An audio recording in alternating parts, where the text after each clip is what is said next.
Yep.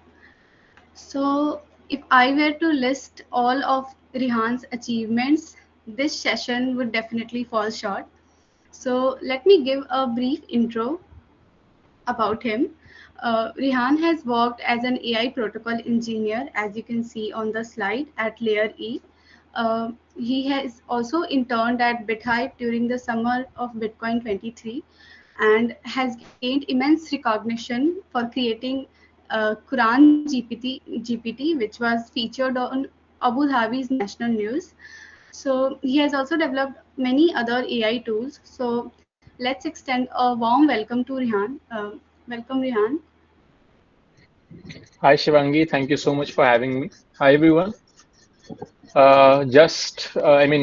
Is it something else like Shivangi? If you have any other slides, you can continue and then just pass on the mic to me and Uh, then I'll continue. yeah, actually, I just have to show the agenda for today's Sure thing, sure. event. Yeah. So we will be first exploring the world of generative AI with Rihan. Next, we will have a one-on-one Q&A session where you can ask your questions related to all things generative AI or anything else that you would like to ask him. And the next is a surprise element for people who are participating in Google Cloud Study Jams. So over to you, Rihan. You can stop the screen sharing. Yeah. So hi everyone. Hi. Just so I'm very very sure. Everyone who's right now attentive and can hear me, just press one in the chat box. All right. I just have one, two. Okay, cool. Quite a few people can. Yeah. So I know it's kind of irritating, but we're gonna keep the session very, very interactive. Okay. Now, obviously, okay, guys. Okay. So to keep the session interactive, what we're gonna do is obviously, you cannot unmute the mic in between the session, otherwise it will become a whole lot chaotic. We'll have a Q&A session separate in the end. However, you can ask questions in the chat box during the session first thing. Secondly, I'll keep on interacting with you guys through the chat box and all, and just to make sure I'll be looking at each and every text, so don't just think that your text might get lost and everything. With that, let's get started. Just give me 1 sec so that I can share my screen.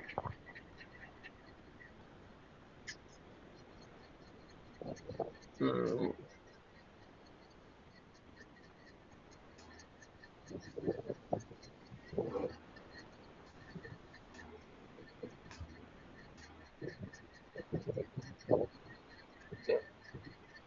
Is my screen visible to all? Yeah, it is visible. Yep. All right. Cool. So once again, welcome back. I'll keep it very, very beginner friendly as I had a conversation with Shivangi and she wanted me to start from the scratch. So this is gonna be a bit different from what you see online. Okay, I know all of you might even, how many of you are from second year, by the way? Just press one if you're from second year.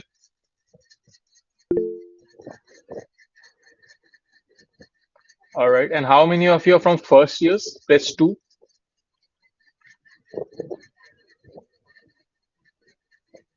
Okay, we have quite a few first years. Okay, nice. So I'll just, kind of take an assumption that first years do not really have a very broad idea of AI and stuff. So we're going to take it from the very scratch level. And this is going to be a bit different from what you see online because I myself have read a lot of articles, a lot of, you know, what AI is, how they explain it, and it's kind of makes sense. Obviously, what they write in the articles are very much very very accurate and stuff, but it's too technical. So we'll try to understand AI from a layman's perspective who does not know what AI, what ML is, just knows that acha AI is booming and trending. All right, so let's get started. Now, before we get started, I want all of you to take out your phone and scan this QR code and let me know where it leads you to. Okay, just write it in the chat box. I'll wait for about maybe 30 seconds. And if you're done scanning it, just press one and let me know what you found in the QR code.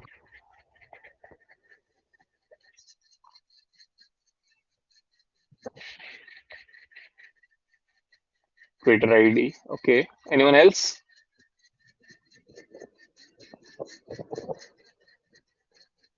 Only one person got it? Two, three. Cool. Now, here's the question. Tell me, how do you think this QR code was generated? Because you can see it's a pretty much, it's not even a photo overlapped on a QR code. It's a QR code which is made in a way such that the photo also pops out as well as the QR code is also very, very functional. Right. It's a new trend. It's called AI generated QR codes. So this is just one brief example that I wanted to give you before we get started. What AI is capable of, what Gen AI, also otherwise known as generative AI, is capable of. Right. Let's get started. I think Shivangi has pretty much given all the intro about me, but I'll still just run it through once again. I am an ex AI protocol engineer at Layer E, where we built Polygon Copilot and Mantle Buddy. I'm a summer of Bitcoin 23 intern. I founded a company called CopperSex. I've built Quran GPT, Wiz GPT, Anti GPT, Herdin, and everything. And I'll give you a brief demo at the end of Wiz GPT, and I'll tell you how it works so you get a good understanding. But in the end, so that it all makes sense. And I've also been featured on the Abu Dhabi's national news. Right now, here is the big thing. How many of you are active on Twitter? Can you just press one in the comment box? I mean, chat box. Twitter, LinkedIn, anywhere. Not Insta, obviously. Sort of. Shubhajit. Nice. Shubhajit, my man, is having secondary thoughts. All right. I'm assuming most of you are very, very active on Twitter and LinkedIn, right? So you must have seen this kind of very, very latest trend on AI where everybody's talking about AI. People from web dev background, from Web3 background, all of a sudden talking about AI and ML and how, they are getting into AI. Every other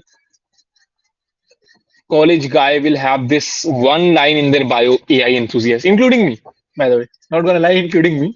Okay. But yeah, so you see this AI has all of a sudden come into trend. Can you tell me, anyone here who can tell me why? You can raise hand and I can let you unmute. Because see, I'll be very, very frank with you. I want this session to be very interactive because it doesn't really make sense if I just keep on speaking and you just keep on listening and I don't know whether you're even attending, you're understanding or not. I have made this presentation in a way that you understand every bit of it. And if you don't, then I'm here live present with you guys to try to get you to understand it better. Okay, Surbhi says because AI is future. All right. Anyone else? Okay, Surbhi, my question is, if you think AI is future, then why all of a sudden right now? Because AI hasn't just been launched or just come into the picture. AI has been here for a very, very long time in order to automate things. Okay, we'll come to that, Shramadip. Autonomous, have something to talk about there. Anyone else want to take a shot?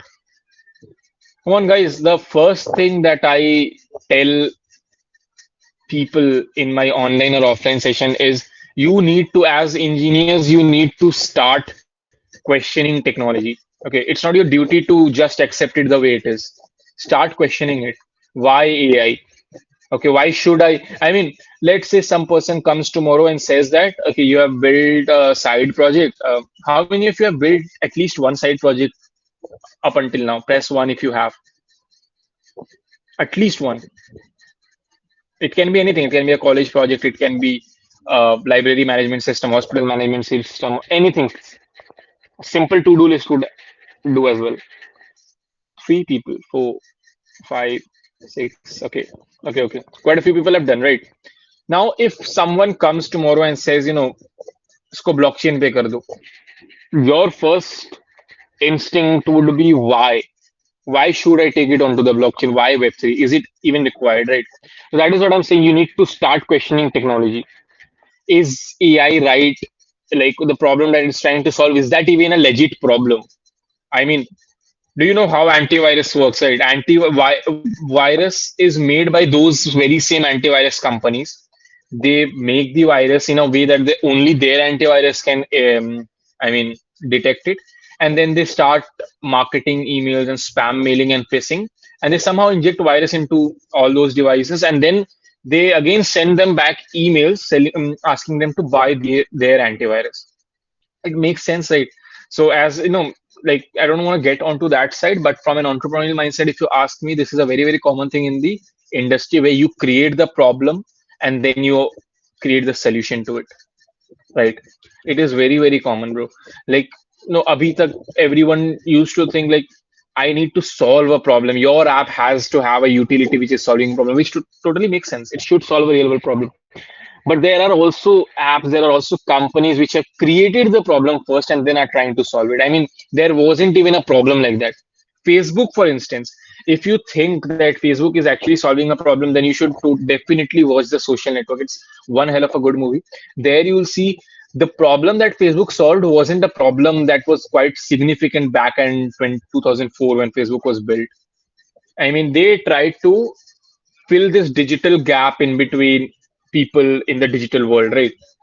I mean, I and my friend, we meet every single day. That's totally fine. But they tried to fill this gap in the digital world, which wasn't even required in 2004. But they did it, and then they marketed it, and later on, people started realizing that they require it, right? So this is why I'm asking all of you. Like, you've seen AI everywhere, LinkedIn, Twitter, but you need to start. I mean, if you're active on Twitter and LinkedIn, start commenting. Like, why should I use it? What benefit does it give me over other apps and stuff? Right. Moving on. Every other company, literally every other company. I'm gonna name a few. Every other company is now building their own AI chatbot.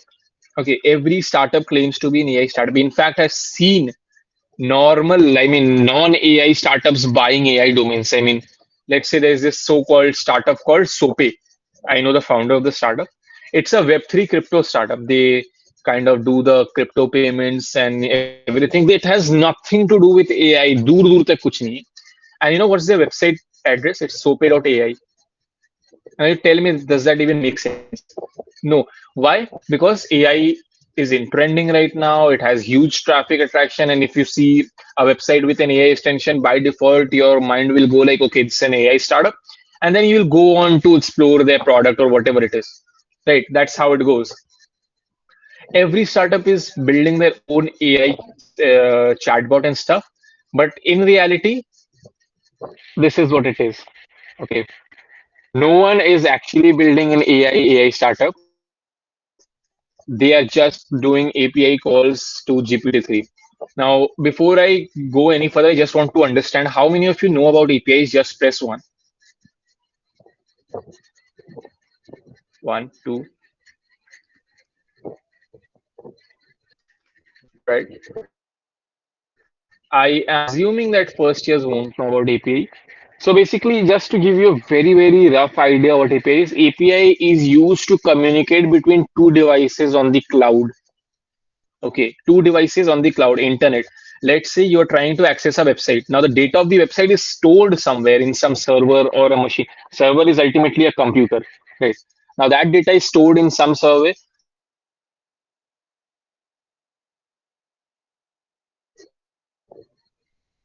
OpenAI recently, and not recently, I mean, OpenAI launched back in 2020 or 2021, I guess. They launched their APIs where they let you access their AI models through APIs. We're going to talk about it later. Okay. Now, I want to understand your understanding of what AI is. Can like anyone here who wants to vouch for it, like tell me a one-liner about what you think AI is? Just raise your hand. Anyone? Yes, come on. You got to unmute and speak because फिर मुझे उठा उठा के पूछना पड़ेगा, which I won't like obviously. Anyone here who wants to tell me what AI is? I mean, whatever you understand, like it can be anything. It's a machine. It's a super smart machine. It can be anything. Here, out of Shubhajit, Saurav, and Shovik, I'd like to give it to Shovik. He was the closest. Shubhajit went right. It's a simulation of human intelligence, but in the end, what he said is prediction of this. That becomes a subset of AI. That is machine learning. Only machine learning does the prediction of model of data, right? You have a data set and then it does the prediction on that. AI is capable of doing much more than that. It can even reason. First thing. Secondly, Saurav says AI refers to the development of computer systems capable of performing tasks that typically require human intelligence. Sort of, this is the exact definition of autonomous agents. We're gonna talk about it. Okay, it's kind of one level ahead of AI, I would say. Okay, AI can think and do everything, but it cannot perform tasks. Autonomous agents can. I'll talk about it. And Sovic, in a very, very simple and plain language, said it. It's basically a machine capable of human intelligence, right? But what if I say there is nothing known as AI? There is nothing known as AI, but this is what an AI is. An AI is a very, very complex beehive network of machine learning and deep learning models. Now imagine you have a cloud of data, and not data, sorry, servers. You have too many machine learning models deployed and deep learning models deployed, and they all interact with each other to come to a conclusion or to come to an uninformed decision, or rather an informed decision. Doesn't really matter. Right. Let's say I ask AI कि I've given it a scenario. This is what is a scenario, and then I ask it, what should I do next, or something like that, right? Now here is where machine learning models will do their, analysis and prediction and stuff. Deep learning model will do their reasoning and stuff, and then it will come together to a conclusion. Okay, you should do this next. AI is nothing but a very, very complex networks of many, many machine learning and deep learning models running, right? And just so that you understand it better, AI is a superset, okay, and machine learning and deep learning are a subset of AI. Now, if I try to explain it to you better, let's just understand it this way. Deep learning is the very, very specific subset of AI where you have computer vision, where you have audio, generation and all of that stuff. Machine learning does not have anything to do with generation stuff. Okay, machine learning has nothing to do with generation. Get this thing very clear, guys. This is why I said in the beginning that this is going to be very, very different, because I need you to understand how and why AI is required, what are its different branches, and where and how it is used. Right. Machine learning is used to analyze and predict data. Machine learning is used to analyze and predict data. Deep learning is used to somewhat synthesize data, and AI altogether uses this prediction and deep learning to ultimately do the prediction as well as synthesizing or generation of data, where it's called generative AI. Now, to give you an example, you know what's a black box? Anyone who knows what's a black box, I mean, theoretically, just press one in the chat box. Vishal raises his hand. Shovik says Deba Banerjee. Shovik, Deba, anyone would, of Shubhajit, anyone of you would like to volunteer and just unmute and say what a black box is? Koina, anyone? Come on, Black guys. Black box is a AI which help us to generate code in different uh, languages like Python, C, Java. No, no, no, no, no, bro, you got me wrong. Black box. Okay, so the black box that you're talking about, that's a product, that's a company altogether, it's a startup, where they have this, I think the one you're talking about, they auto generate and auto complete and all those stuff, right? I'm not talking about that black box. I'm talking about theoretically, there's a theory of black box. So I'll tell you what a black box is. Black box basically means you never know how the AI is functioning, what result it's gonna produce. Yeah, exactly. It's a theoretical concept where the internal working is hidden, or rather, I would say uncomprehended. It's not hidden, it's uncomprehended. Us human beings still haven't been able to figure out how the AI is thinking. So if I try to ask an AI question, the same AI model that I have built, I still cannot tell you how it will think and come to a decision. Right. If I ask two-person here, if I ask Shivangi a question, very, very simple question, Shivangi, you have an option. Tomorrow is your exam, let's say, and you have an option of different chapters, but you can study only one. Right. Now it's totally up to you which chapter you want to study, and what think process, what thought process you have, how you were taking a decision, but you came up with a decision that you're gonna study this one chapter and exclude the other one, right? This is how the black box is. You don't know the thought process, you don't know how the AI model interacts, how the machine learning and deep models are interacting between how they're coming up with the decision. This is where AI becomes scary. In machine learning, that's not the case, right? You have a data set where you see if a batsman has scored more than 50 run, we tag that batsman as a super scorer. Okay, in the data set. Now, if I randomly give a batsman score to the data set, let's say 67. Okay, what do you think the machine learning model will tag it as? Super scorer, right? We already know it because the machine learning model is doing prediction, and prediction is done on the basis of data that has already been fed to the machine. So we know how this is. This is a white box theory, and AI on the other hand is black box. I hope it's quite making sense now. Is it? Just press one if anything at all is making sense, and press two if you don't understand anything at all.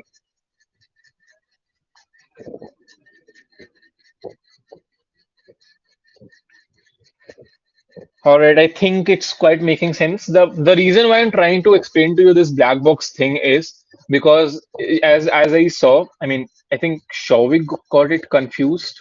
Who was it? Uh, I think Shavik or someone said, right? Shubhajit, I think, said that predict data on based on model data, right? This is where AI and machine learning are two different things. I mean, ultimately AI is a superset, but they don't both function the same way. Machine learning is quite transparent. AI, on the other hand, is not transparent. It's a black box. You never know how the results come in.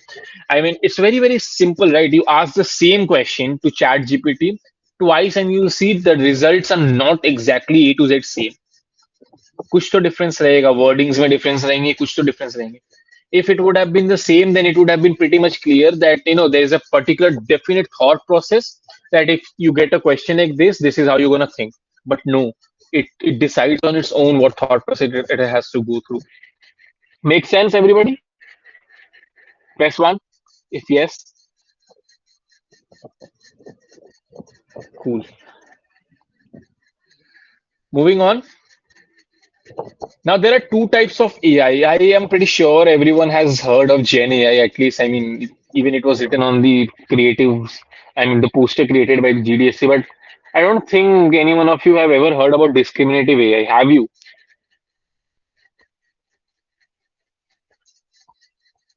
No, right? So yeah, this is where many of the articles and stuff leave things. Gen AI is basically where generation of data is happening, right? Data or anything, audio, video, media file, text file, anything at all, where the AI is generating things. Discriminative AI, on the other hand, is where classification, detection, more of machine learning things, very simple. So if you have a machine learning course, you'll see you have this, a very, very simple, like when you start the machine learning roadmap or stuff, the very few starting projects are iris classification, iris flower classification, you have breast cancer classification, you have spam detection and stuff. Right.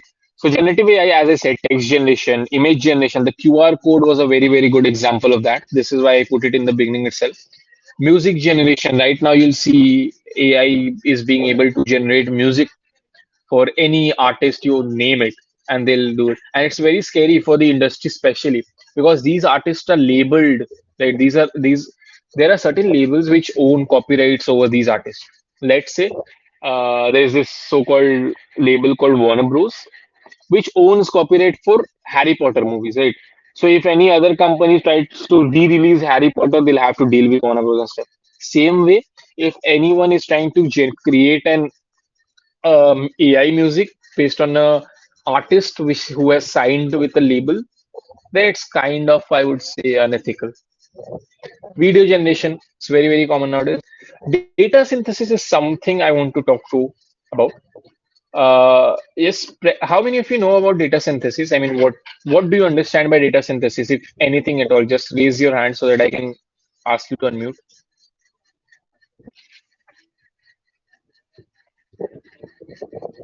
Come on, guys, if you don't know, just press simply one and we'll move forward with it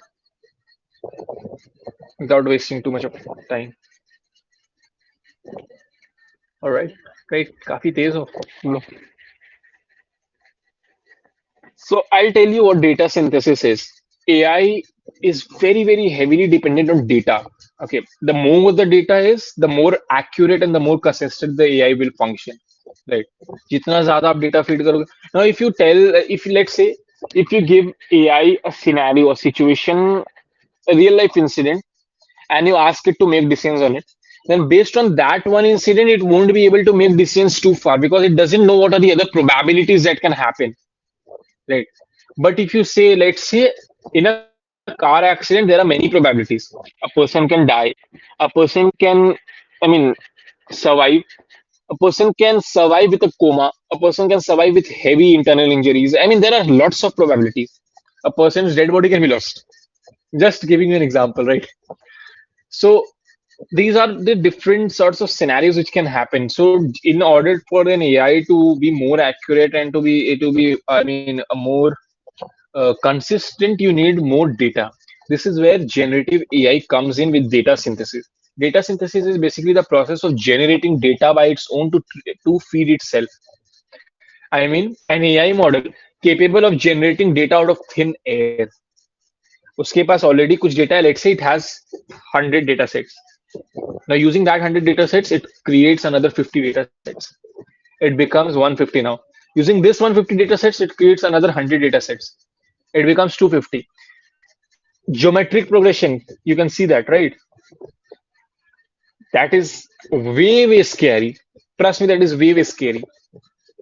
But, anyways, data synthesis is one thing where AI itself learns and generates data and feeds itself so that it can perform better. Discriminative AI, as I said, spam detection, image classification, medical diagnosis. Coming to sentiment analysis, many of you use Twitter, I guess. So, ever happened to you that you've tagged some big company like Flipkart or Airtel or Amazon on Twitter, ranting out like, "Hey, your services are not working well, this and that," and you immediately receive a reply from them in the comment section? Shubhajit says yes, right? I can show you a screenshot, but I'll have to dig deep through my Twitter.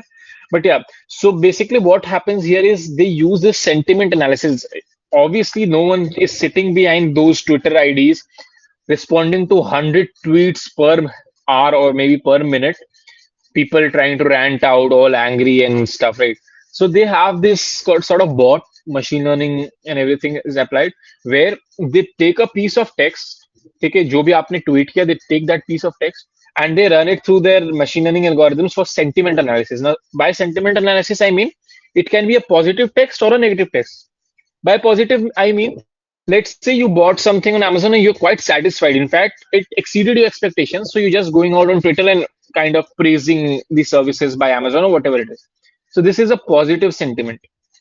On the other hand, let's say you bought something online of Flipkart or Amazon, and what you received is a broken product. So you went out on Flipkart, on Twitter, and tagged Flipkart and ranted out, "Hey, Flipkart, I need a replacement, this and that, customer service."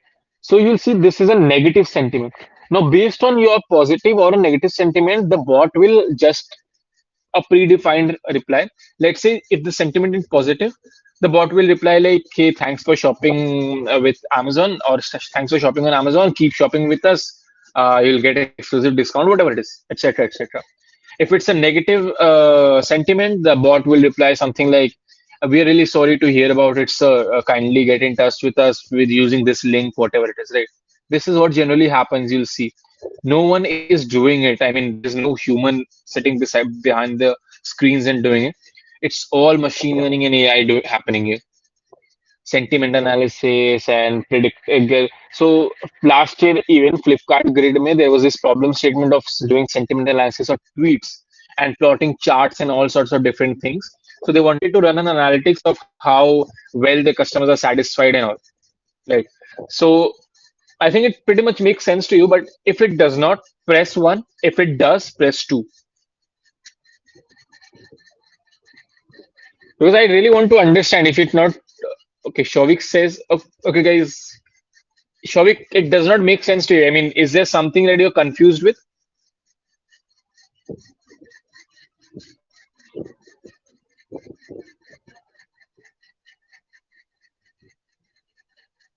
Okay, Shovik makes scenes. Do not make too much scenes, bro. All right, let's move on. I hope it's clear.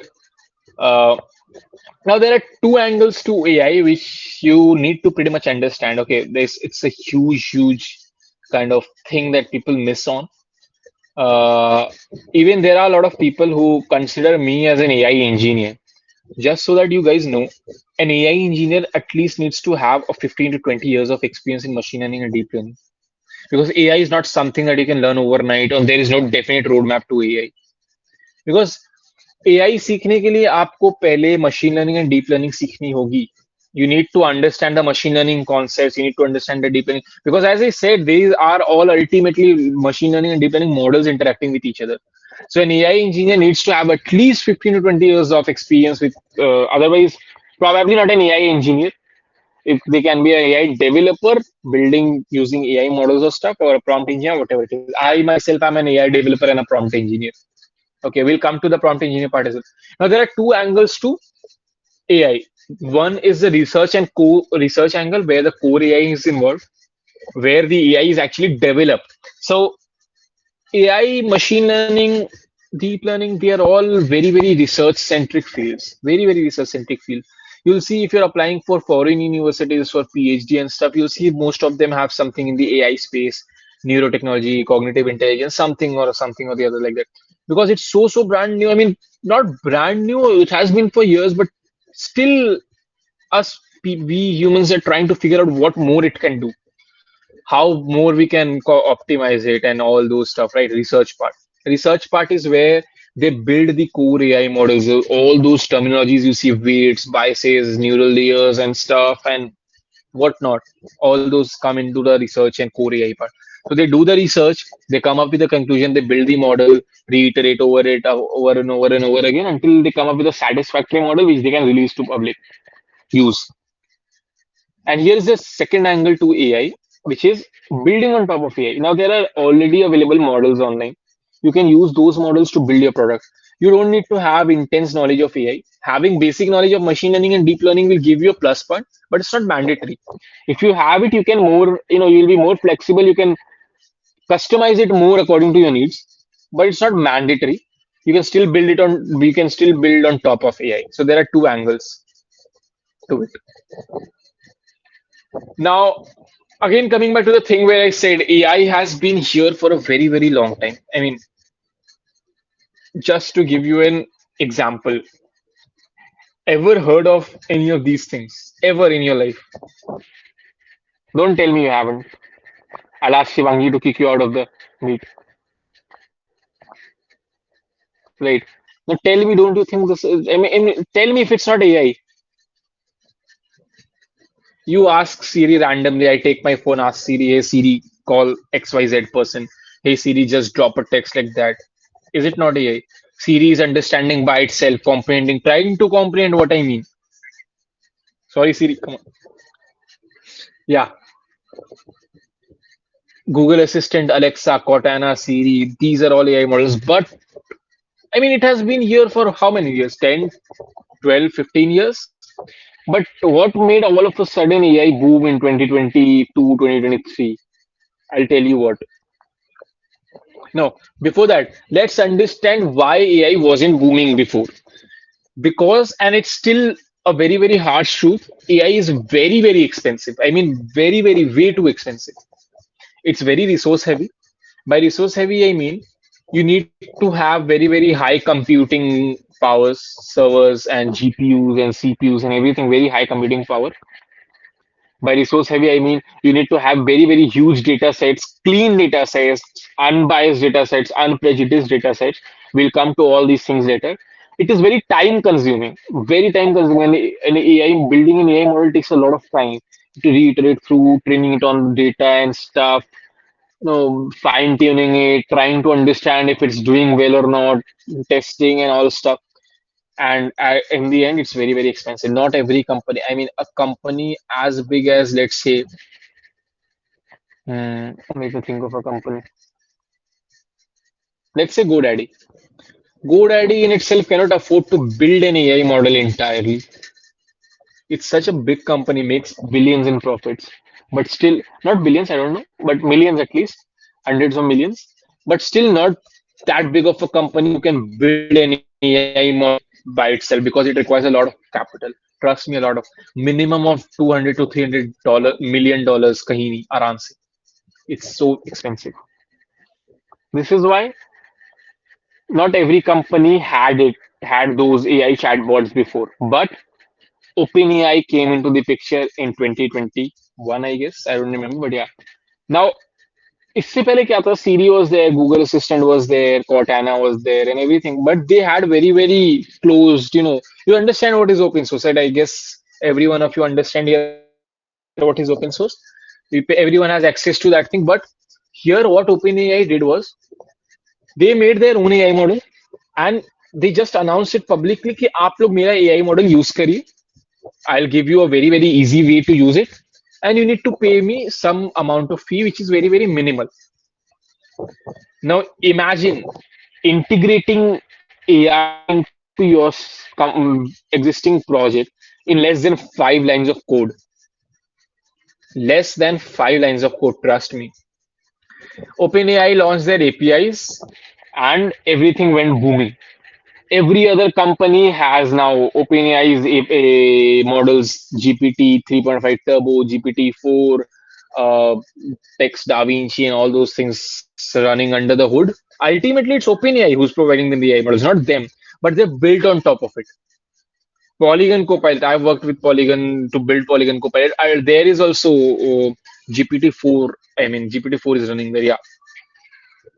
So now let's talk about LLMs. Okay. Now, when you go to OpenAI's website, I want you all after the session to just visit OpenAI's website once, and you'll see nowhere in the entire website they mention themselves as an AI company, except the name itself, obviously. They claim themselves as a company which builds large language models. Now, what is a large language model, you might ask? By the very name, it is evident a large language model is AI models, not AI, but models which are trained on huge, huge corpus of data. Huge, huge corpus. I mean, 70 billion, 50 billion. 50 billion has 10 zeros in it. 50 billions of data sets and everything, right? That is why it is so consistent, it's so fast and everything, because it knows every single probability that might happen in a certain scenario. And with large language model comes very, very big challenges. Now, there are two major challenges in making your AI or the company's AI very, very intelligent. Okay, you can make an AI very consistent, accurate by two things. Either you make the model very super intelligent by all those research, by investing in the research thing, trying to play around with the metrics and numbers and all those parameters which are there, weights and biases, how many neural layers will be there, how many neurons per layer will be the hidden layers, dense layers, and everything.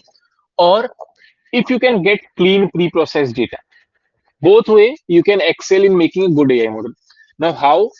Super intelligent model, it's pretty much obvious to you guys, right? That if you have a really super intelligent model, then obviously it will give good responses. But if you don't have that much of resources or that much of engineering power to have super intelligent model, then if you can get clean and pre-processed data, and now by what I mean by clean data is, I don't know how many of you know,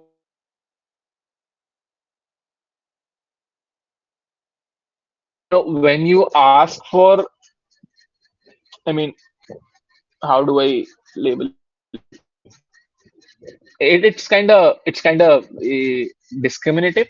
But what happens is that when you ask ChatGPT to generate something about slavery or something related to labor, they somehow refer to the darker complexion of people.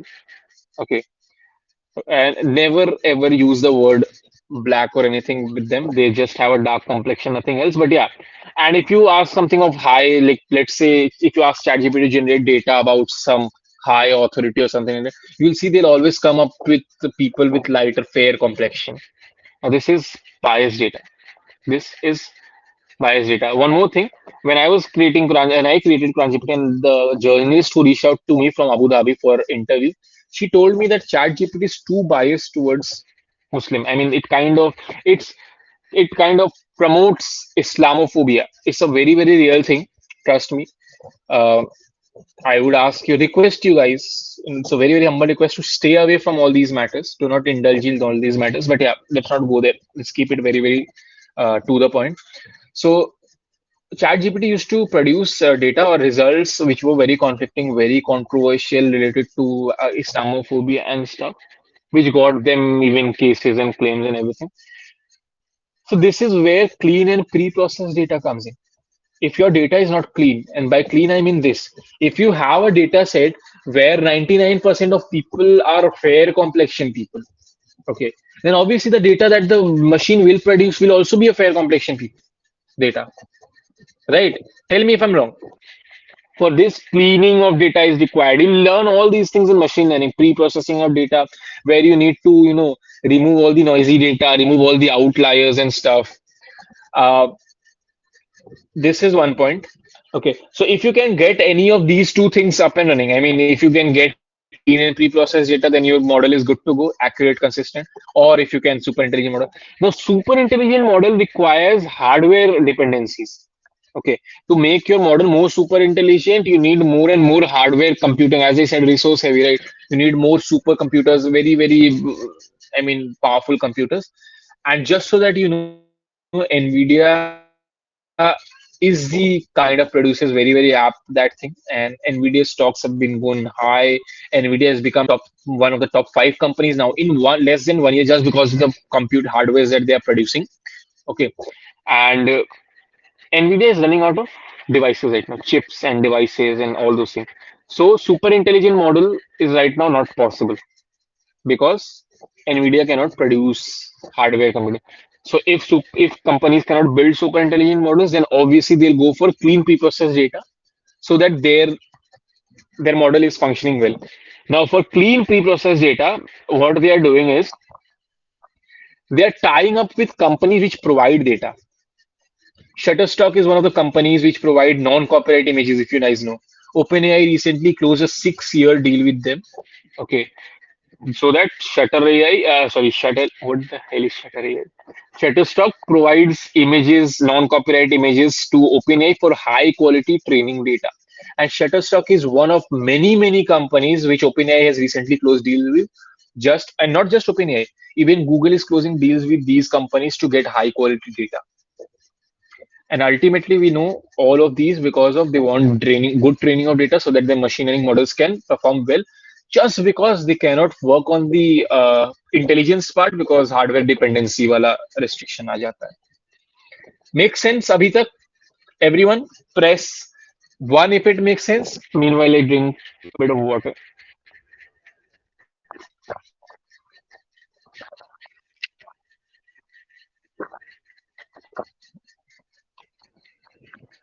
All right, all right. I see. So if any one of you have any question, just note it down, keep it all jotted down. We'll answer each and every question in the end.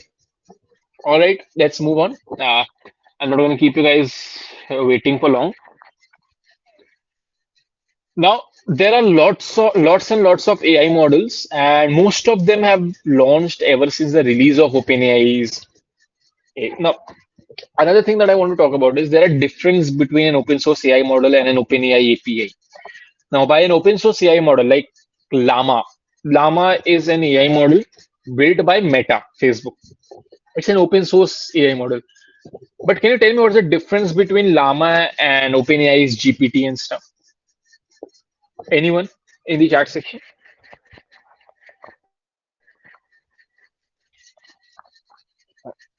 Take a shot. Come on.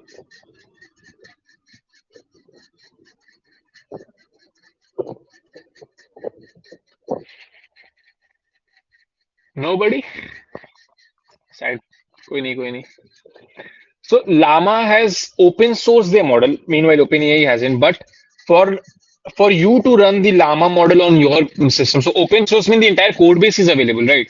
So if you want to use the Llama AI model, you need to clone the entire code base, run it on your local machine or cloud wherever you want it. That means you require computing power. On the other hand, OpenAI says you do not require anything. You just plug in this API into your system, and we are the ones who will be bearing your computing power. right? Obviously, they're charging for Llama does not charge. It's an open source model, but OpenAI will be charging. But trust me, their charging fees is very, very minimal because if you go on and run an open source model, it's gonna be more expensive than paying models and cloud Anthropic. These are all a few AI models. There are lots of different AI models. Cohere is a company, AI 21. I've used their models as well. Palm, if you know. So all these are AI models available, large language models available online which you can use in your products, projects. Okay. Now, as I told, imagine integrating AI into your existing project with just 5 to 10 lines of code. Am I audible, everyone? Sometimes your voice Press is. one if I'm audible.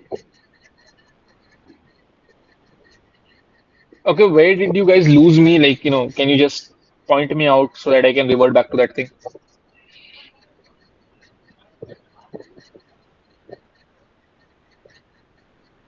I think I'm having a internet issue. Shouldn't be that, but yeah, it's fine now. Anything that you guys have missed in the last slides? Should I revert back to the last slide? Press one if you want me to revert back. Come on, guys. I wanna see. I mean, I didn't know obviously that my voice is breaking, but still. Okay. 111. Let's go back. Let's go back, boys and girls, obviously. Yeah. So GPT series, Llama, Falcon, Claude, Anthropic, these are all large language models available online which you can use in your projects, right? Now, as I said earlier, again I'm gonna repeat it. Llama is an open source model developed by Meta, also known as Facebook, right? And OpenAI has the API, OpenAI API. Now, what is the difference between these two is basically Llama has their entire code base for the model available on their GitHub repository, which you can clone and use their model or use this large language model in your project, but you need to host it on your own server computer. So you will require computing powers for that. On the other hand, in OpenAI APIs, you don't need to do anything. OpenAI simply says you just plug in our API and we will provide you everything with computing and stuff. You don't need to take care of that. We are the ones who will take care of it. You just need to pay us a minimal fee for every request that you make. So that let's say you are running a Llama model on your system or let's say on a server. So to run a Llama model, you need some GPU specification, CPU specification. Per month, आपका कुछ आ जाएगा खर्च because for an AI model to run, it requires some hardware specifications, some computing powers. But OpenAI के case में you don't need to worry about all that things. You just plug in your API key, and for every request you need to pay. It's not even fixed. If you're not making any request, then you don't need to pay at all. That's how it works. So it's pretty much good enough for everyone to get started, right? These are a few AI models, and these are all these AI models available online for different sorts of things: text generation, classification, knowledge answering, translation, and stuff. Right? Does it make sense, everyone? One दबा दो यार. Cool. Let's move on to the next slide. Now, as I said, imagine integrating AI into your existing project with just 5 to 10 lines of code. Okay, this is just one example. This is how you can integrate the OpenAI ka API in your Python project. Just one line of code. That's it. And your project becomes an AI project. Now, this is where I'll need you guys to just be attentive for a minute. And any one of you, whatever side project you've ever built, anything, just whatever comes to your mind, just give me a one-liner here. The name of the project, let's say it's a hospital management system, and a one-liner. And I'll tell you how you can integrate AI and make it next level. All right? Does that make sense? Come on, everyone get started. Okay, we'll try to understand how you can integrate AI into your project with very minimal lines of code and make it an AI project. Jarvis and COVID management system. Can you give me a one-liner of COVID management system? Jarvis is something that is pretty much everyone knows that it works totally on AI. Okay, and Cortana and stuff were already there. Stock market analysis, another example, right? So for stock market analysis, how you can integrate AI is, let's say you integrate these machine learning models to predict using these previous data, of the stocks up and downs and everything, and closing price, opening price. You can predict what will be the stock price in the coming days. I mean, I don't know if I can open my. Let's see if I can. Just give me one sec, guys. Let me see if I can show you something.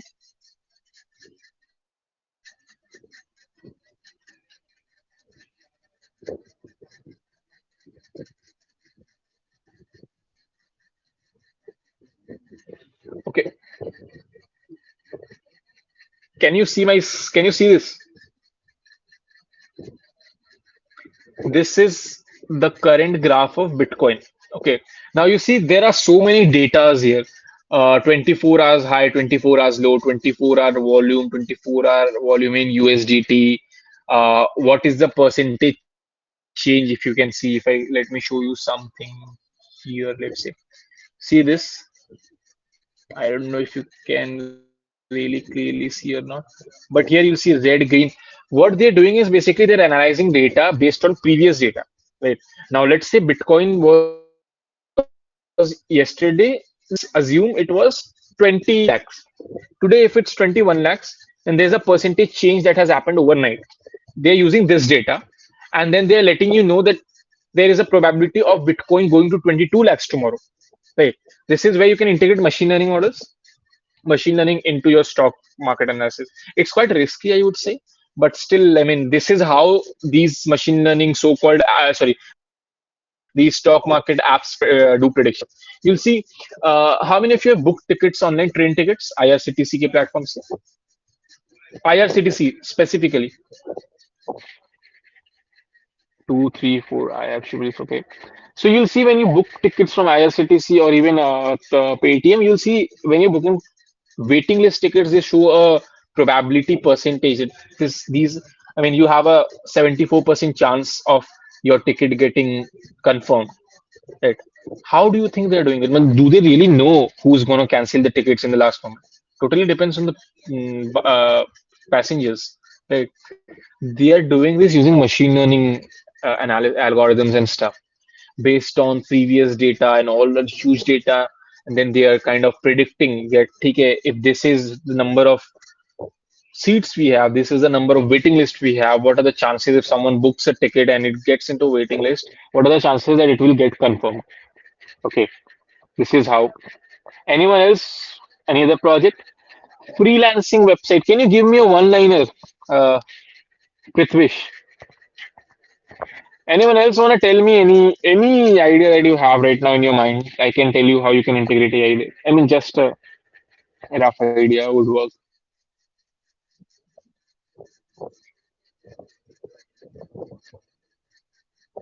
Anyone from the Shivangi? Do you have your core team here?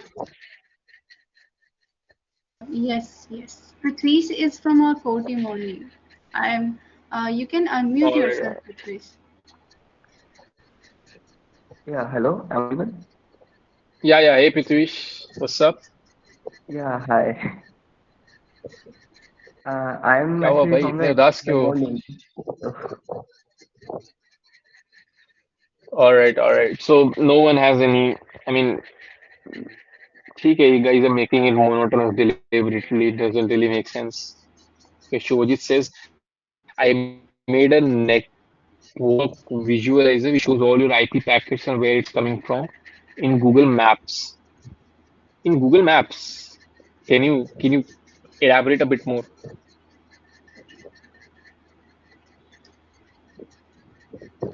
You can unmute yourself. Uh, Yeah, Shubhajit, you can unmute. I mean, Hello. hey, hi, Shubhajit. Hi.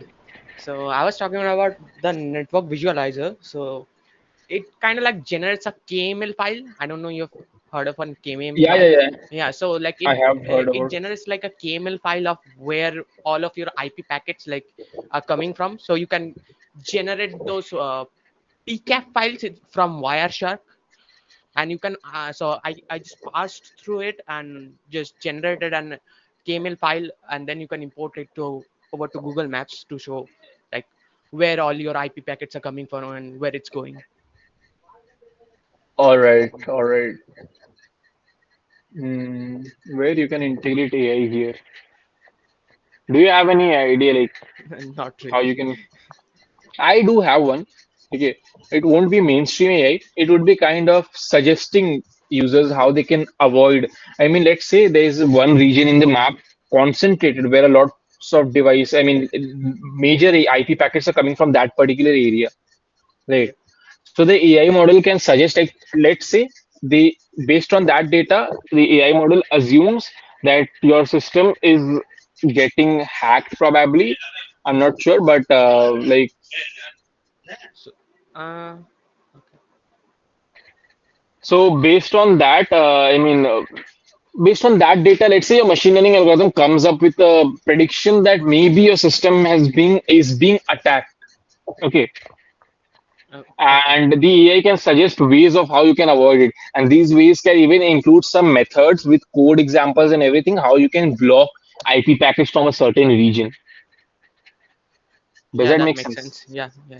Let's say I have an application and I can see I have imported your whatever file extension you named I don't no KML तक मुझे समझ में आया उसके बाद नहीं समझ में आया but I imported it I saw that ठीक है this particular region in the map I am getting very huge traffic from there. I mean most of the IP packets are getting transferred from there. So based on that analysis my machine learning model tells me that it seems like an attack. It might not be, but it seems like an attack. Okay, and Like based on that, it's an DDoS attack.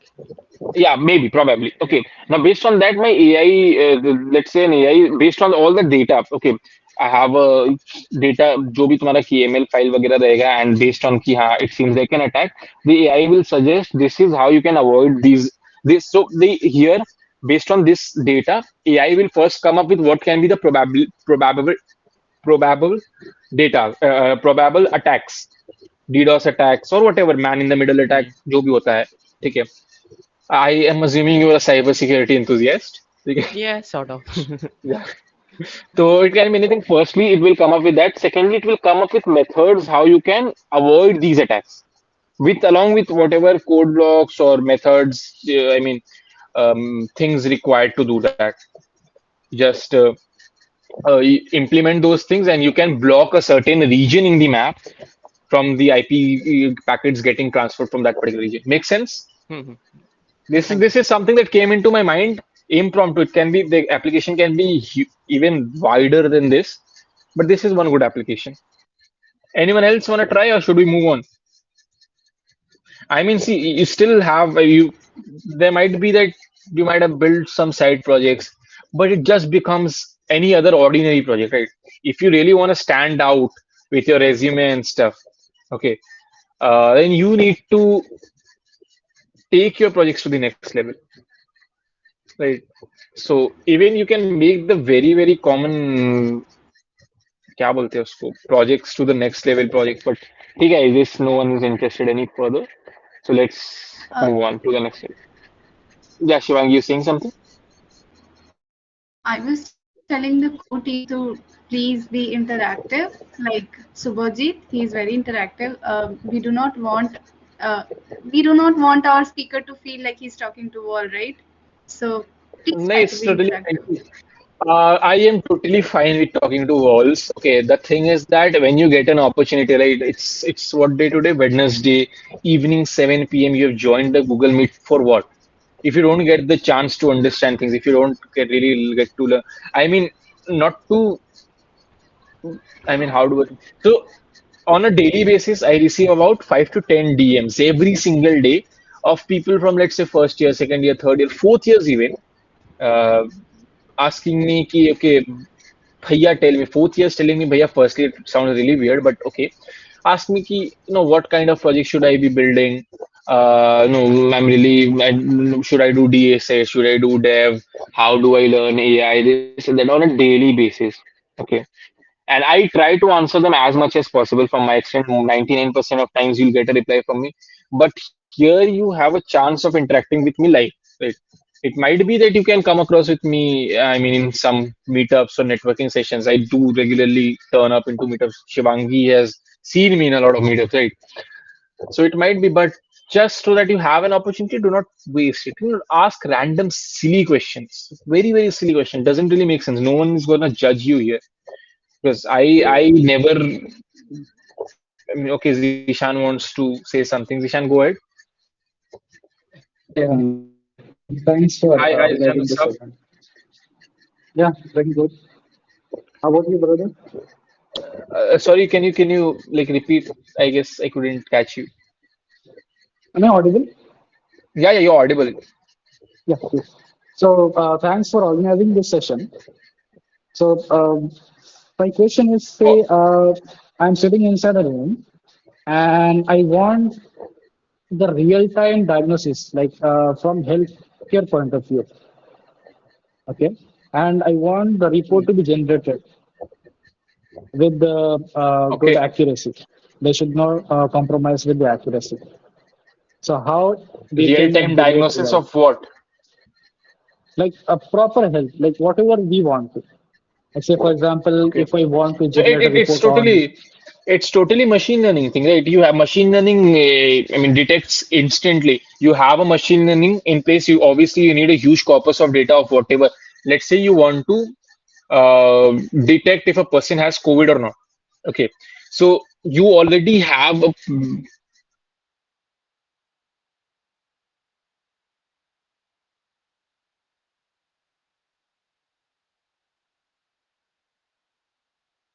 patient, the traits of non-COVID patient, and everything. Now you do a blood test of the patient that you're examining right now. You run it through the machine. You get the data. ठीक है इसका blood level, I mean इसका diabetes level इतना है, इसका cholesterol इतना है, whatever it is. I mean the platelets count and everything. You run it through the machine learning algorithm, and based on the data, machine learning algorithm will classify it either as a COVID patient or a non-COVID patient and immediately generate a report.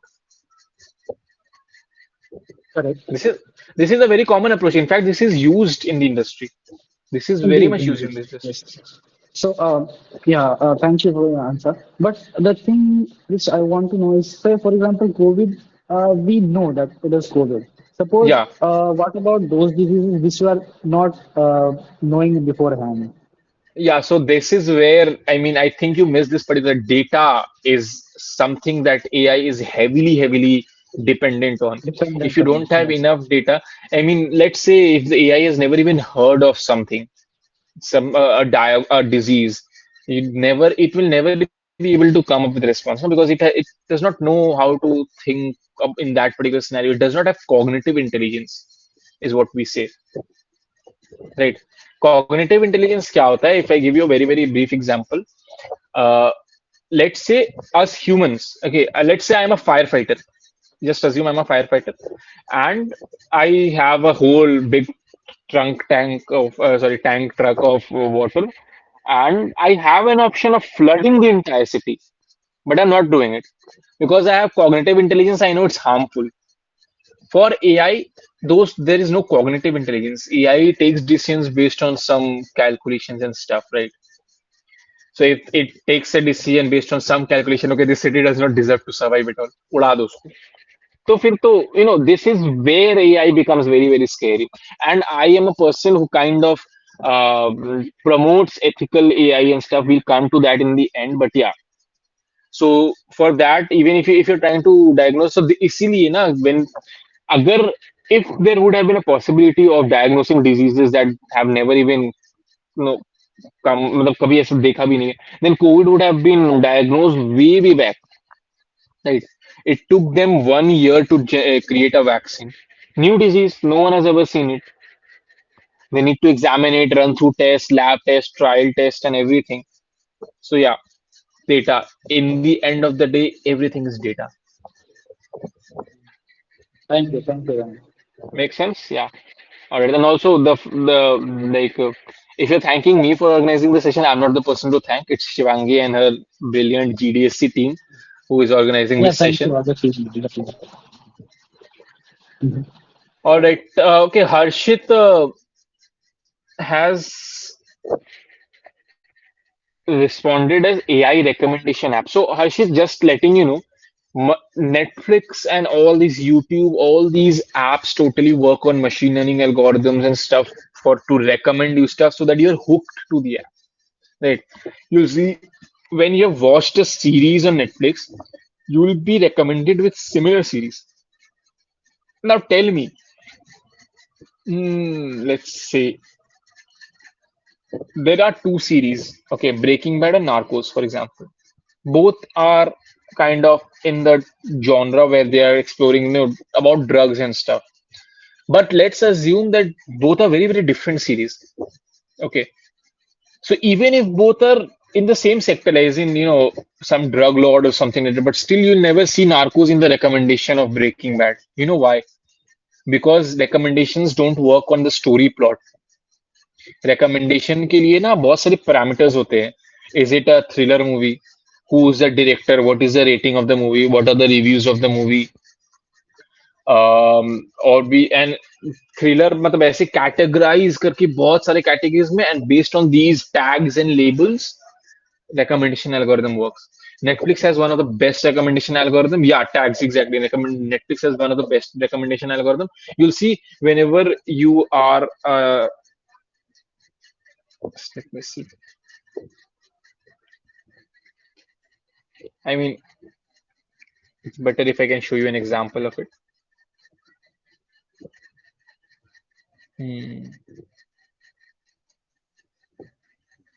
Yeah. So you see this. There is this new series. You can see here in green color, it's at a 99% match. Okay. It depends on what I have saved in my library and what I've watched previously.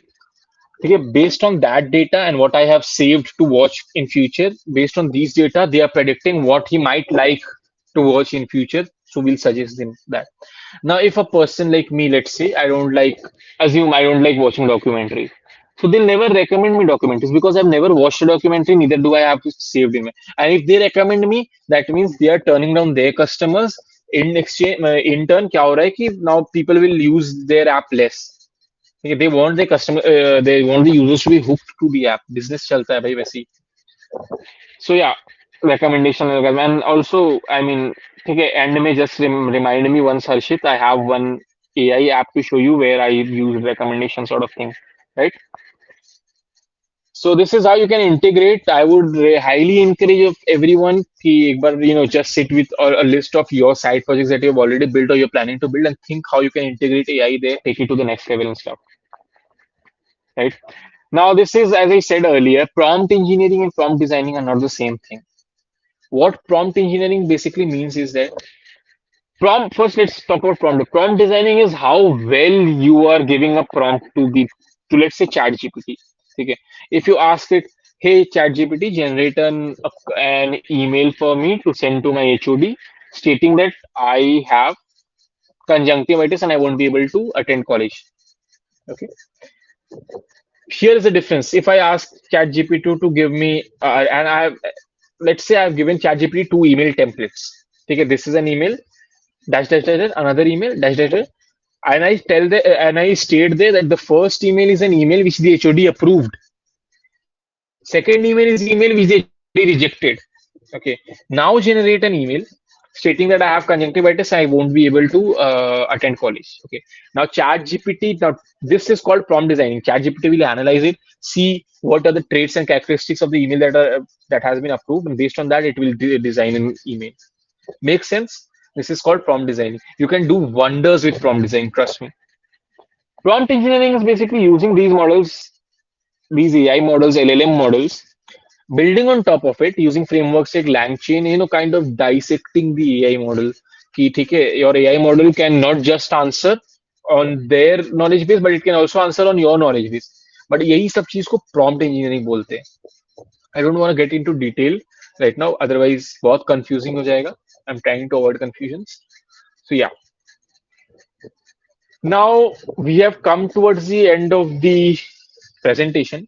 My question to everyone is, what do you think is the future of AI?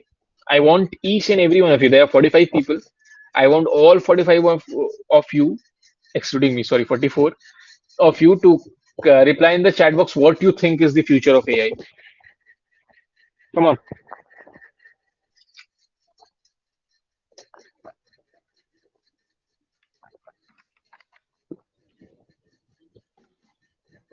Come on, guys. It will improve day by day. Okay, Harshit, makes sense. Obviously, ChatGPT works with reinforcement learning with human feedback. It's called RLHF. uh, whatever you the data you so it improves day by day because everyone is using it. It's getting more and more data to retrain itself. So it will improve day by day. Anyone else? I'm gonna talk about some really important things where I think the future of AI is going. World domination. Here comes the guy. Rapid of AI. It will take over many jobs. See, Shine, there's a difference between AI taking over jobs and AI assisting you in a job. Okay. AI is not going to take away jobs, at least not now, because it cannot work totally autonomously. It requires human intervention. Okay. This is where if you can really understand how AI is working and if you can kind of master the art of using AI for assistance and doing your job 10x faster, 10x better, then nobody in this entire world can take your job. Trust me. AI is not here to take your job. AI is here to assist you. Okay. It will take no, it will not take away job. World domination, Prithvish will come to that. It would definitely replace low labor work, but also create many jobs as well. Exactly. It will create many jobs as well. And the best part about AI is you don't need to learn any programming. I mean, you can work with as low as just plain English language or something like that.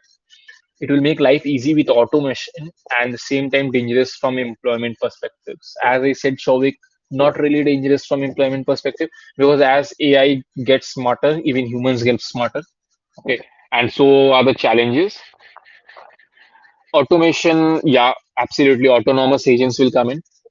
It will take small jobs, but it will create many more jobs for like prompt design. Yeah, from positive aspect, it will gonna be greatest assist to manual efforts. However, from negative aspect, it's hella scary. It is. It is very scary.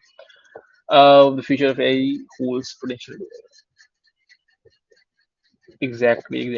AI is gonna be in every single industry from now on. Every single industry. Just to understand better, how many of you know what an autonomous agent is? Just press one in the chat box.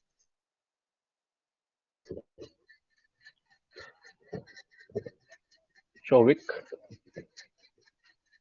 If you don't know what an autonomous agent is, press zero. Let's do it that way. Sneha says, Sneha says zero. Enjoy zero. Or do you want me to show you an example of an autonomous agent application? The one that I recently built. All right, just give me 1 second. I'll show you an example of an autonomous agent application.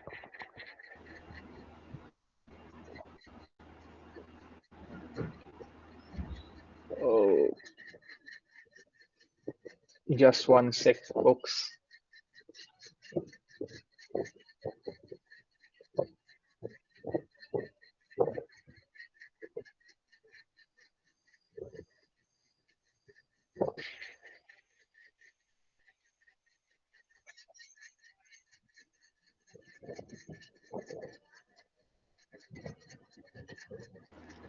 Yeah, I think Until we're good then, to go. until Oh, then, you guys can, I hope you guys are also putting down the questions that you need to ask Rian. So please keep noting that too. so is my screen visible? All right. So this is one of the applications that I built recently. It uses autonomous agents to function, and I'll explain you the difference and how it uses and everything. But first, I need you guys to see how what it actually does. So let's say I have a data set here, the Titanic data set. Okay. Now by data set, I mean it's just random. I mean it has how many?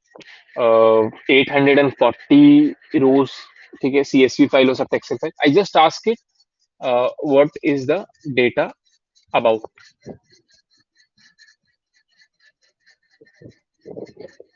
Can you see this here? The data is about passengers on the Titanic. It includes information such as passengers ID, survival status, and everything. Like now, this far you won't really understand what and how it's an autonomous application. I mean, what does it even do? But I'll show you how it's different. Like, show me the age नहीं, distribution.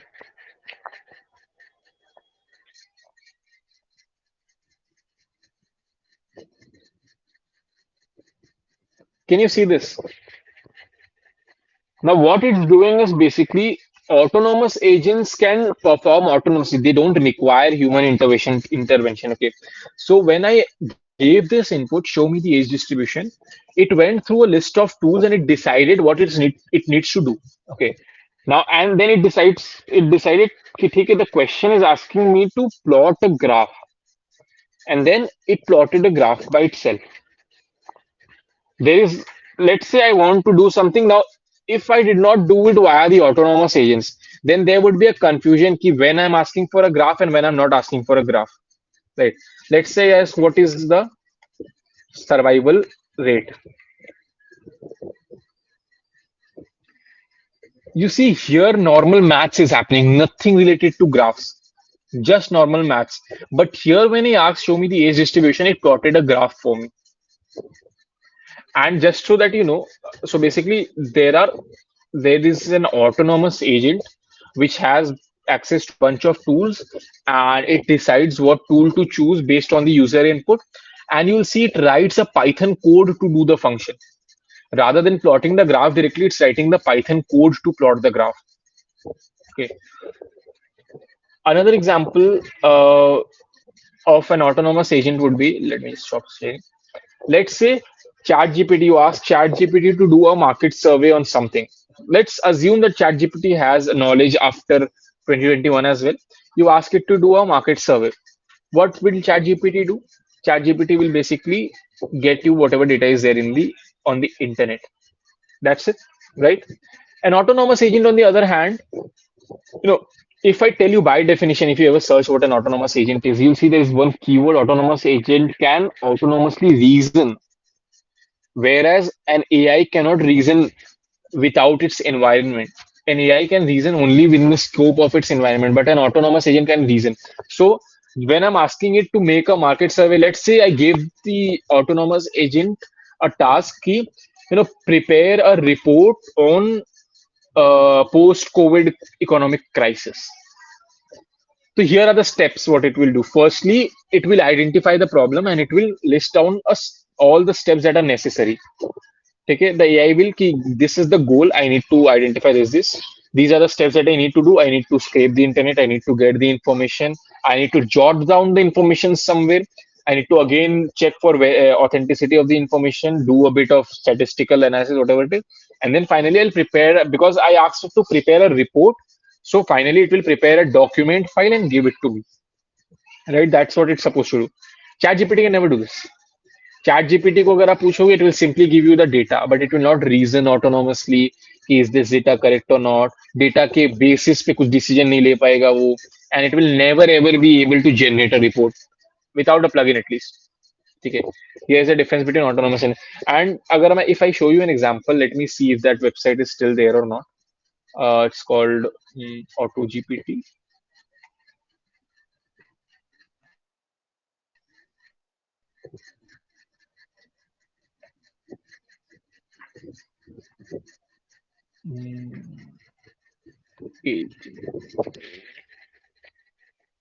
Yep, got it.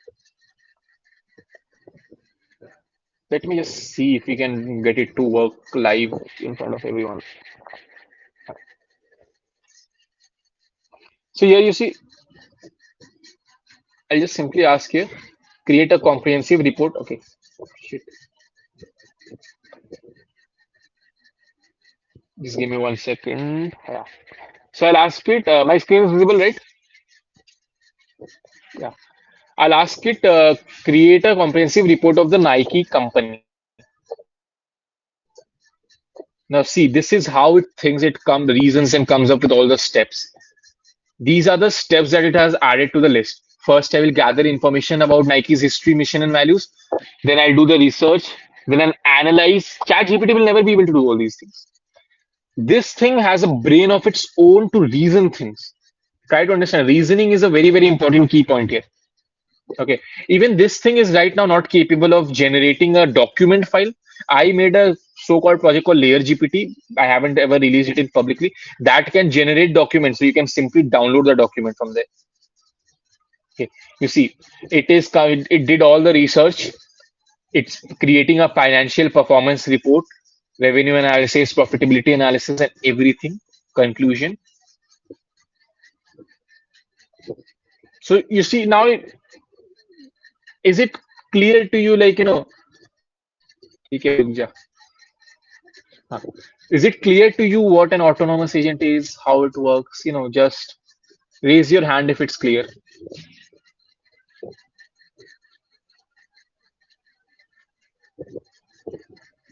Shubhajit says yes. Anyone else? Okay, okay. It's clear, right? Yeah, you can definitely try Agent GPT. Okay, it's a really good tool. Just give it the task and go do some other work. It will do all the sorts of things for you. It is a game changer, trust me. आपको एक report prepare करना है college के लिए, just give it the task. It will do everything and it will come up with the report. Finally, you just download the report, take it there. Simple as that. Right. I prepared a autonomous agent which could generate report, which could generate code and stuff, and not just code. It could generate the code, create a file, give it download. You can download the file directly, even run it on a virtual environment and stuff. So that's an autonomous agent. I just wanted you guys to have a brief idea. Let's get back to the future of AI, where we checked out last. Okay.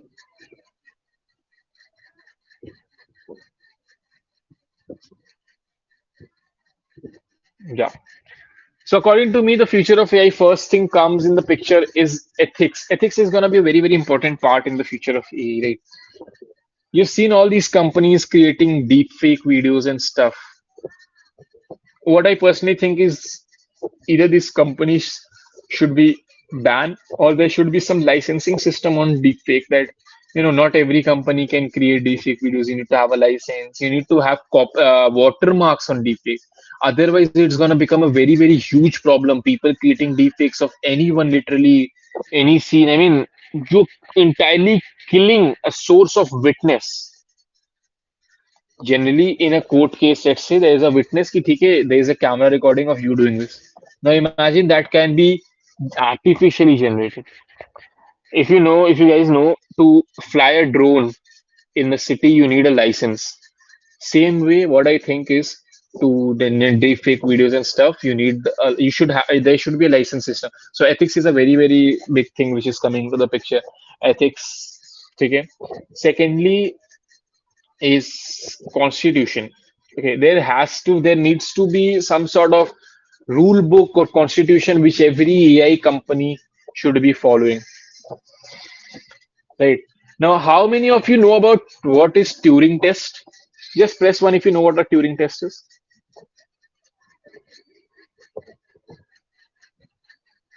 Shavik says he doesn't know, zero. Okay. Shivangi, Shavik from core team. No, no. All right. He's If you he's have, in first year. all right. If you have any surprises planned, please give this guy one. He's been quite No, Devi, attentive I to am all from this. second year. Oh, second year. I'm sorry. Second year he's from. So yeah, I'll tell you what Turing test is. Basically, Turing test is kind of a test which is done to identify if if it's some AI or a human that is doing the job or responding or whatever it is. Okay. Let's say you have someone on the other side of the call. You perform the Turing test to identify if the person on the other side is an AI or a human. This is a Turing test. If the person can pass the test, that means it's a person. If the person can't pass the test, it's an AI. Now here's the scary part. Imagine AI passing the Turing test but pretending to not pass it. Passing the Turing test means it's a human, super intelligent, but it's pretending that it cannot pass the Turing test. It's very, very scary. Okay, so we need to have a constitution. All the AI company startups that are there, they need to follow a certain set of guidelines. What should be made legal, what should not, what they are supposed to allow or not, and whatever it is, right? Apart from that, quality data is a very, very big thing. In the future of AI, if Data is going to be very, very big in the coming years. You might have heard about big data and data analytics and data science. This GPT is one of the data analytics and data science project, data exploration. So to for these AIs to perform really good, they need quality data. And from where the quality data will come, this is where they invest into human labors. So OpenAI hired some call centers in New York and paid them for 3 months and paid them some hundreds and thousands of dollars to manually enter data because they didn't want machine to do it. आप machine से machine को train कर रहे हो, there might be a risk. They just didn't want to take that risk. Can become scary as well, right? So quality data is going to be a very big thing. And I think unbiased data, as I said, uh, complexion and Islamophobia, these are all small examples of what unbiased data looks like. Okay, and data has to be very very equal. I mean, अगर आपके पास इतना positive है तो उतना negative भी होना चाहिए, so that the AI can properly analyze and come up with a decision, right? I think with that we have pretty much come to the end. Time for some chit chat, time for some Q&A. I'm passing on the mic to Shivangi, and anyone having any sort of questions on anything can go ahead and unmute and raise your hand before that. Yeah. Yes, folks, please ask questions related to anything that you have learned in this session, or if you have to ask for any suggestions or tips or tricks from Rehan, for example, how to get internship by using social media and other things. So please feel free to ask him. Folks, you can actually ask me about anything, not just AI. You can ask it beyond AI, quantum computing, if anyone is interested, anything, Web3, blockchain. How Wow. to get internships. See, I'll tell you what the actual scene is. In the internship scenario, and not just internship, in the industry, people have moved away from resume now. Okay. Resume has become secondary importance. Second is priority, whatever you call it. First priority has become proof of work. You say you are a front-end developer. Show me proof. Give me proof that you have developed something. Show me that you have those skills, and then I can add literally anything on my resume. But if I have a proof of work that actually shows that yeah, I'm actually developed these, right? So there is this one friend of mine. Okay, he has never applied for any internship. He just applied for one internship in his entire life. That was for physics walla, and he cleared it out of some 20-30 applicants. Not many. And the HR himself, not the HR, actually, I think the CTO or someone, not CTO, engineering manager, whoever, he himself called him up and said that the job that they had given, the assignment was so tough that students won't be able to clear, but still this guy did it because he has a proof of work. He knows what he's dealing with, the shit he's dealing with. Okay, his online portfolio. And one more thing, every second year, third year guy, even first years, just listen carefully. Make a portfolio website for yourself. Okay, anything simple, a hi-fi, whatever you want to. Maybe simple as a Linktree website with your GitHub, LinkedIn, Twitter. But make it. It shows your proof of work. It shows your social presence. You can go anywhere. For example, let's say if I want to show you guys my proof of work. So, you know, yeah,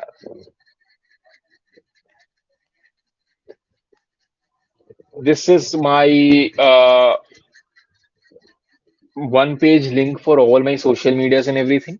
Then you can check out my projects and about me, more or less everything except the achievement parts on website. I don't like to keep my achievements on my website. Okay, Prithvi, she asked me, don't look for AI again. We come to AI, but first let's deal with internship. So create a portfolio website for yourself. Create whatever you are, whatever projects you're building. You know, have a social media. I mean, have a social profile for that on a website, just proof of work. Someone asks you, you're a front-end developer, okay, show me the projects that you've built. Simply send him the link. Let's say two, three different project links. Also, the projects that you're working with, make sure you have it deployed and not on your local machine. Oh, sir, I have it. It's in my GitHub repository. I'll send you the GitHub repository. What do you think a person can actually make out of a GitHub repository? Anyone ever sending me a GitHub repository is a very, very big. I mean, I simply walk it through. I mean, what are you trying to tell me from a GitHub repository? Do you expect me to go through the code and see, oh, okay, he added overshadow, okay, he added a padding of 550 margin? No, absolutely not. Front end developer, show me your visual skills. Show me how attractive websites you can develop.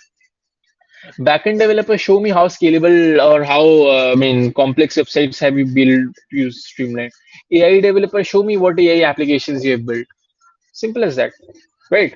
Machine learning model, show me some recommendation algorithm, whatever it is.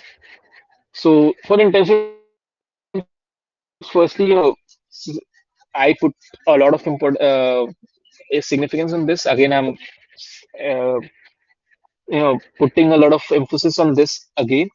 Build side projects. Okay, you might think it's a waste of time. It is not. Trust me.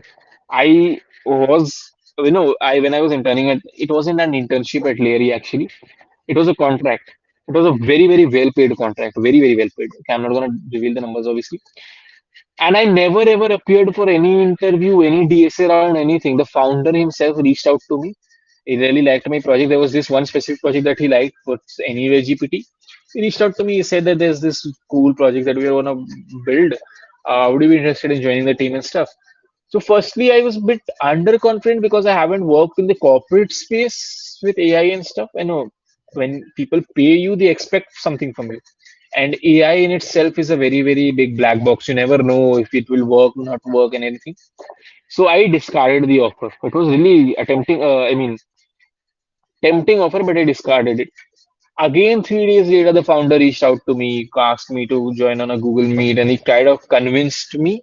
And I joined the company. I worked there for 4 months, and then after 4 months, it was kind of I was also summer of Bitcoin this, so I kind of took a leave from there. But yeah, so build side projects, build in public, post about it on LinkedIn, Twitter, wherever you find. Ask people to try it out, take feedbacks, give it to your course once deployed, and take feedbacks, reiterate on it, get it better, because you are not the one who will be using your project. It's the users who will be using your project. If let's say ChatGPT's AI is capable of doing something very, very extraordinary, but people don't want it. So yeah, ChatGPT will never release it, right? Because the people don't want it. Users, at the end, what users want is what matters. So that's what I would say about internship. First, build a portfolio, strong portfolio, so that you can actually stand out of all the other applicants. Then you can start applying, or just keep on building. Maybe eventually someone reaches out to you, or even if you can apply, it doesn't really matter. You have a proof of work, you'll get through. Simple as that. Shubhajit wants to ask something. Shubhajit, go ahead. You can unmute. Hello. Yeah, Shubhajit. So you are talking about having clean and pre-processed data. So Yeah, let's say like ChatGPT is based off of data set on the internet, right? So it is bound to have some biased data. So exactly, how do exactly. you make sure that the data is not biased, and can you use AI to do so? So this is where this is my fault. I missed that part. So ChatGPT is actually trained on the internet data, and that is why the data is biased. Okay, because eventually on the internet, if you search for labors, you'll see generally labors or slaves. You'll see dark complexion people's photos coming up, right? And ChatGPT. This is where pre-processing of the data comes in. You pre-process the data to make it clean. There is the company's involvement here. Even in when machine learning, let's say you're working with a data set where there's a there's a column of age of the people, and there's this one person whose age is 200. That is not possible, right? These are called outliers or noisy data, even. Okay, or not noisy. These are called outliers, and noisy data is generally nil or zero if there is any. So this is where you need to drop that particular row, or is drop na करके एक command होता है machine learning के कुछ libraries and stuff में pandas में stuff. So pre-processing is this is what I mean by pre-processing. You cannot just train the data on the direct corpus of data available on the internet. You need to fetch that data, pre-process it, clean it, and then feed it to your AI model. Okay, okay. Make sense? Yeah. And my next question was like, can you use AI to pre-process the data set? Uh, you can use AI, but again there comes a probability sort of thing कि देखो यहाँ पे AI, let's say if I give you a very simple example, age of a person zero तो नहीं हो सकता, Mhm. right? 200 भी नहीं हो सकता, Mhm. practically not possible. Minus 200 नहीं हो सकता, ठीक है? Let's say there is this three scenario where the AI knows कि अगर कुछ ऐसा रहेगा तो उसको ड्रॉप कर देना है, ठीक है? एंड वहां पे एज आ गया है स्ट्रिंग में 24 लिखा हुआ वर्ड्स, ठीक है?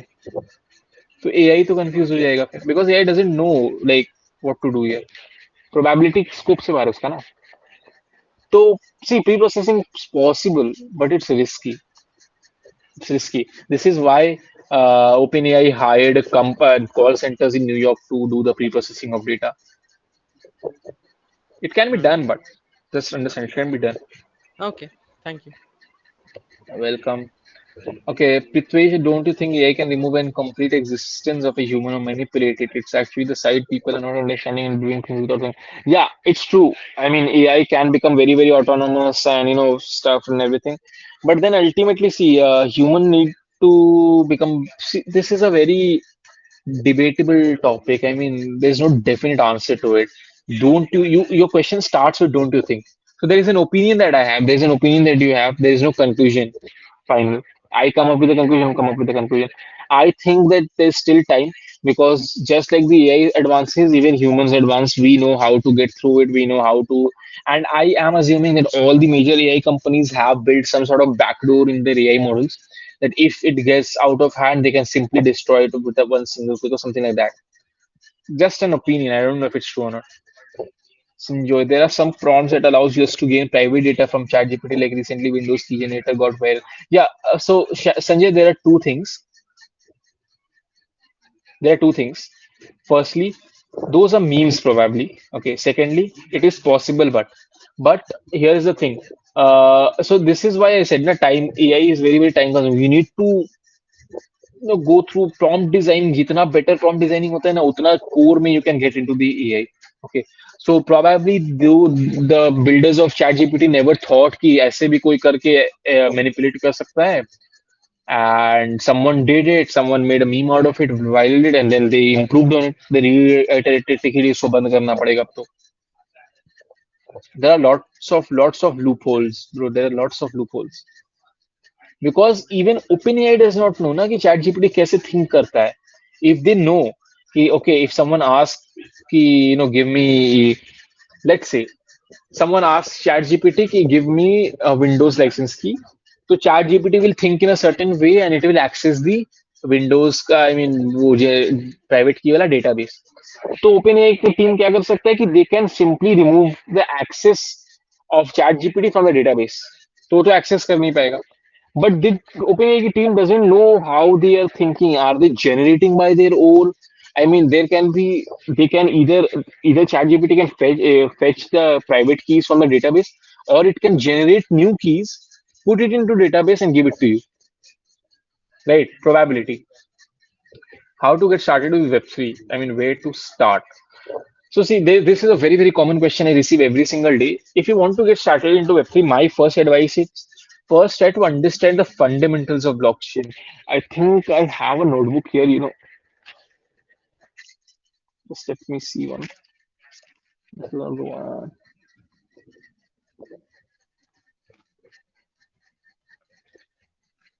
I mean, I used to have a notebook here. Uh, okay, understand the concept of blockchain. Why? What are the fundamentals, building blocks of blockchain? What is an orphan block? What is a genesis block? What is hard forking? How a blockchain works? It's not very heavy, but yeah, first understand. Secondly, put a very very huge emphasis on this thing where many people lose. Okay, and many people ignore. Why is it required in the first place, and what are the sectors it is actually required? Blockchain is never was never meant to be applied to every single sector out there. It was meant for two major sectors, real estate and DeFi, money exchange and cross-border transactions and stuff, right? So understand firstly, get started, blockchain fundamentals, applications of blockchain, how to, where is it required and everything. And then you can get started with something like, smart contracts, solidity and everything. This would be my roadmap. I would suggest you to just give me. Uh, Next question. Let's see. There's someone. Can you say something about fast and framework? Nah, bro, I have not tried fast and framework. Firstly, secondly, I was supposed to come that day, but then for some reason I was busy somewhere, and so I couldn't come up to the intro. But yeah, Ayush is a good friend of mine. But still, I haven't tried the fast and framework. And one thing for me is pretty sure if I haven't tried something, I'm not gonna comment on that, and neither am I gonna promote it. So yeah, Sneha, do you want to say something? One more thing, if anyone has any doubts on, how to overcome what do you call it, introvert. Let's say you're an introvert, how to, because trust me, communication, socializing is a major skill in the tech industry. If you have this, you can crack almost any skill. I know people who have zero skill set, but they have communication skill, and they overshadow people who have actually skills, talented people, just because you don't have communication skills. Trust me. So communication is a very important, and you need to know how to talk. Any Okay, introverts here who wants to give it a try and say something to Rihan? I think no one is interested in. I am from first and just started coding. On to learn about cybersecurity and stuff, so you can tell me how to start. Cybersecurity, I am not very deep into cybersecurity, but what I would suggest you is, if you're very much enthusiastic about cybersecurity, start with, I mean, I think Shubhojit here is into cybersecurity. You can reach out to him as well. GDSC has, I think they have a cybersecurity department as well, domain. You can reach out to them, build, associate in the community, get started, learn about the common attacks that happen over the internet. One of the most common attacks I've seen is man in the middle attack. You're connected in a network with a server and someone just injects some payloads in between. These all these attacks, and then you can learn about how to avoid these attacks and stuff. Yeah. Anyone else? If not, then yeah, this is my social ID, almost on all platforms, GitHub, वगैरह. If underscore doesn't work, try hyphen there. But yeah, GitHub, Insta, LinkedIn, Twitter. You can, if you actually enjoyed the session, you can just take a screenshot, tag me, I mean, you know, write something about whatever you enjoyed, whatever you learned through the session, tag GDSC, your college GDSC, tag me, and then I'll respond to it. Don't worry. I think that's it. No one else is has any other further questions. Shivangi, I think we can wrap up now. Yeah. So we can take a picture actually. If all of you can uh, Put your cameras on, yeah. turn That on would be your really great. camera, yeah. So I can take a picture.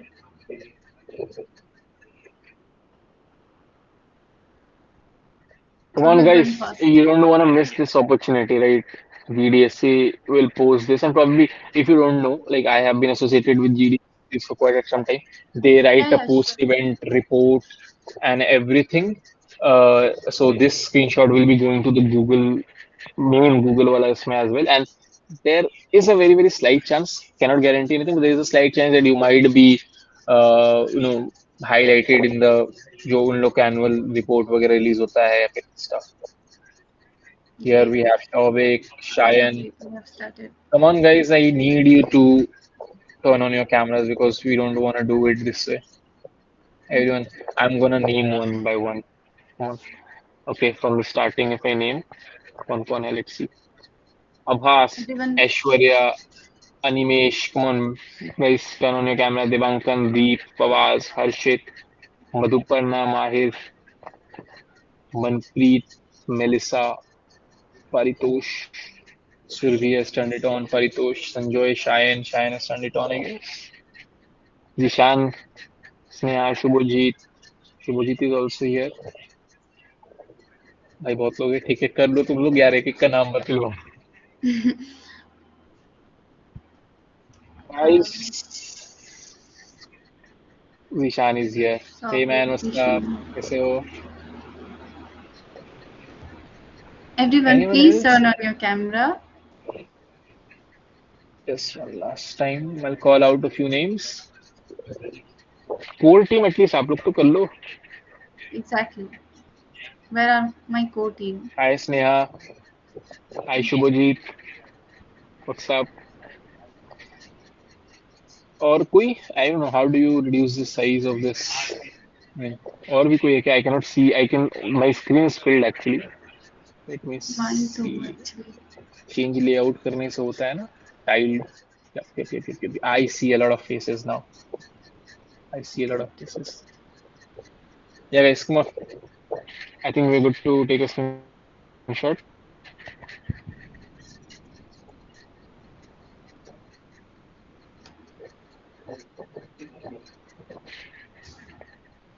Everyone,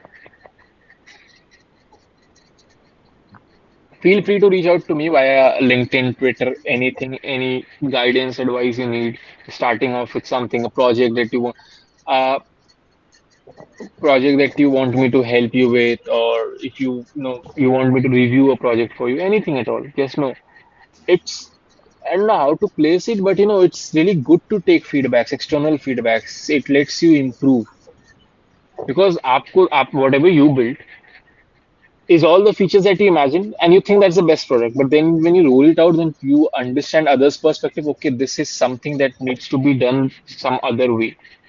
So that is where you need to take feedback from others, right? So it's very critical. Yep. I think So, Shivangi, that's it. yeah, thank you, Rihan, for joining us today and sharing your uh, and conducting such a great session. I hope My pleasure. yeah, I hope everyone get to learn something. Please do not forget to share your key takeaways or learnings on social media, and don't forget to tag us. Follow Rehan everywhere, like he is the go-to person if you get stuck anywhere. I know that. So please make sure to do all of these things. With this, I think we should now bid farewell to Rehan. And for the people who are participating in Cloud Study Jams, you guys stay, others may leave. Thank you so much, Rehan, for joining us. All right. Thank you so much, everyone, for joining in. With this, I'd like to bid you all farewell. Have a good day, everyone.